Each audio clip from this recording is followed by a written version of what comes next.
selain dan bersama dengan Allah? Coba, di mana kita mendapatkan posisi yang lebih tinggi bersama dengan Allah? Tidak ada. Kita masuk saja di pelosok ada kekacauan. Kalau kita sama-sama dengan jenderal atau tentara masuk, tidak takut, betul? Benar nggak? Lengkap dengan senjatanya di pasukan 1 batalion. Kita berada di dalam, tidak takut. Karena kenapa? Pemilik persenjataan yang kita temani. Nah, kalau innallaha ma'as-sabirin, kita bersama dengan Allah. Pemilik dunia kita temani. Saya pikir mau semua Pak ya? Mau semua ya? Insya Allah. Kemudian sebelum pemilihan, saya mau sampaikan kepada calon-calon pengurus semuanya. Insya Allah, terimalah tugas ini sebagai amanah dari Allah. 1. Jadi kalau kita ditunjuk, berarti pada dasarnya Allah yang menggerakkan hatinya orang menunjuk kita. Kira-kira rugi nggak kalau tidak diterima kalau Allah yang menggerakkan? 1. Yang kedua, di mana-mana namanya organisasi pasti ada lika-liku, pasti ada persoalan-persoalan. Tapi ingat, masalah itu jadi masalah ketika dipermasalahkan. Walaupun orang menganggapnya masalah, kalau kita tidak bermasalahkan, selesai masalah. Jadi walaupun kamu nggak mau datang di rumah, saya tidak anggap sebagai masalah. Bukan masalah itu. Ya. Jadi masalah itu Pak, kalau sesuai dengan ilmu yang saya pernah pelajari, ada memang tekniknya dalam penyelesaiannya. Namanya scientific problem solving. Itu 5 kali melangkah, selesai masalah. Di mana letaknya? Bersihkan hati. Kalau hati bersih Pak, tidak ada masalah yang tidak selesai. Kenapa? Orang marah, kita tidak peduli kemarahannya. Masalah kan? Hah? Orang marah sama kita, tidak apa-apa. Marah, tidak apa-apa, biar marah. Ya, yang penting jangan saya marah, karena kalau saya marah, saya ikut-ikutan sama dengan mereka menjadi orang pemarah. Orang persoalkan, jangan kita persoalkan. Kenapa? Hati kita lega. Kita Isra Miraj lagi nih. Itulah persoalannya kenapa Rasulullah disucikan hatinya sebelum diberangkatkan.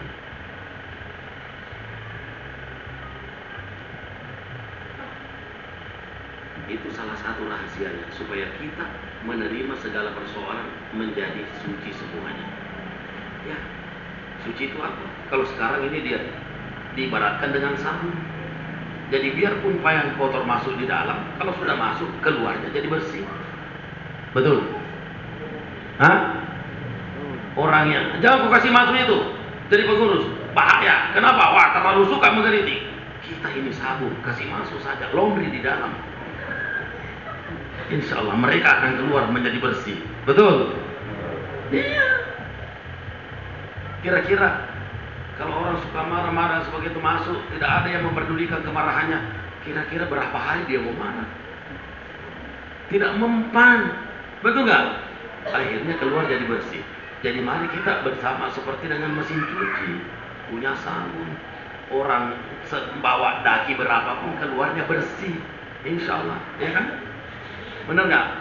Apalagi sekarang itu ada laundry Pak. Kalau sudah keluar seperti sudah disetrika. Jadi aman. Bapak Ibu semua, mungkin tidak terlalu panjang lebar kita nanti membahas persoalan ini. Jadi makanya saya panjangkan pembicaraan saya. Karena kenapa? Masa depan Daud Warisat ada di tangan kita. Kalau masa depan Daud Warisat ada di tangan kita lalu marah, berarti kita berkongsi dengan Allah. Jangan pernah takut dengan segala persoalan yang pernah ada. Karena kenapa? Kita di sisi Allah. Walaupun kita misalkan sakit, walaupun kita mati sekalipun, maka kita tetap bersama dengan Allah. Begitu Pak? Pak, kalau andai kata ada pengumuman, kamu harus mati hari ini, tapi kamu pasti masuk surga. Kalau kamu mati 1 tahun yang akan datang, belum tentu masuk surga. Mana disuka? Hah? Mana yang di surga Pak? Kalau ada pengumuman dikasih tahu kita, kamu mati hari ini, tapi insya Allah dipastikan kau masuk surga kalau mati hari ini. Masih ada jatah 3 tahun yang akan datang kamu bisa hidup. Tapi kalau hidup 3 tahun yang akan datang, kamu tidak dipastikan masuk surga. Pilih mana? Pak, hari ini atau 3 tahun yang akan datang?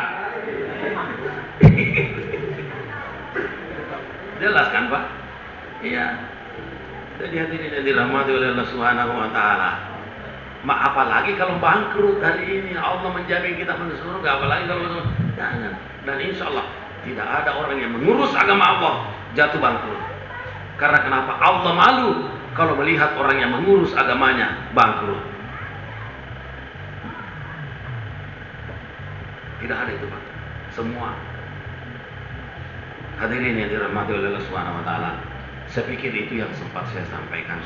Mari mempersiapkan diri untuk terlibat di Darul Da'wah wal Irsyad.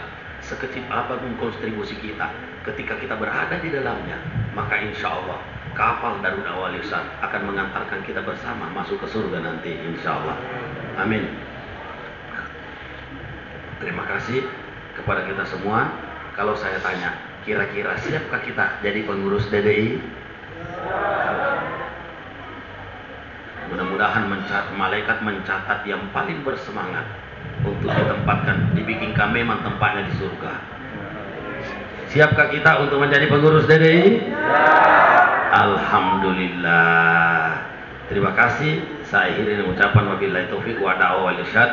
Wassalamualaikum warahmatullahi wabarakatuh.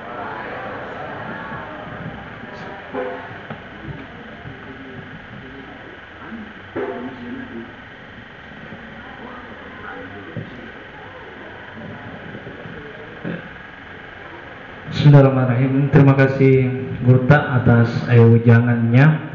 Selanjutnya kami mengambil alih pimpinan sidang.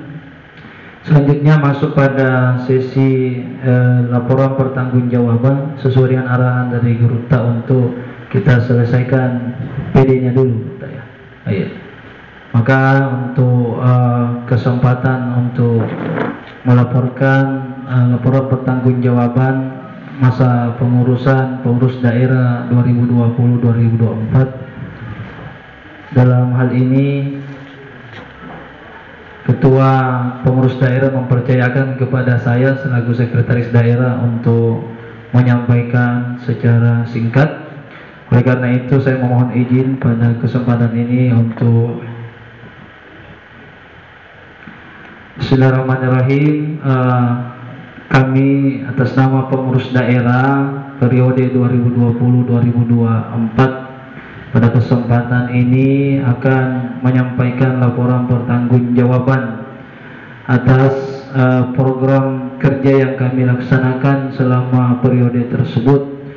Mungkin tidak banyak yang bisa kami sampaikan karena tadi Ketua PD sudah menyampaikan bahwa yang pertama, inisiasi membangun pondok pesantren atau lembaga pendidikan yang formal di Kabupaten Nabire ini secara khusus.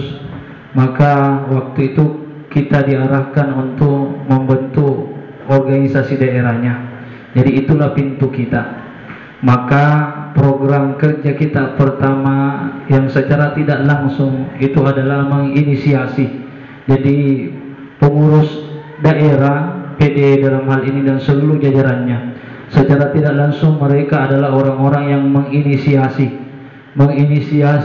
berdirinya pondok pesantren DDI Bukit Cendrawasih Kabupaten Nabire. Dan alhamdulillah atas kehendak Allah ternyata pada musda pertama ini kita sudah bisa menempati pondok pesantren ini sebagai tempat kita untuk musda. Yang kedua adalah menghadiri kegiatan muktamar di Samarinda pada tahun 2022, dan saat itulah saya dan Ketua PD berangkat. Ketua PD atas nama pimpinan pondok dan saya mewakili PD. Saat itu kami berangkat ke Samarinda untuk mengikuti muktamar tersebut, dan disitulah juga menjadi ajang kita untuk betul-betul melihat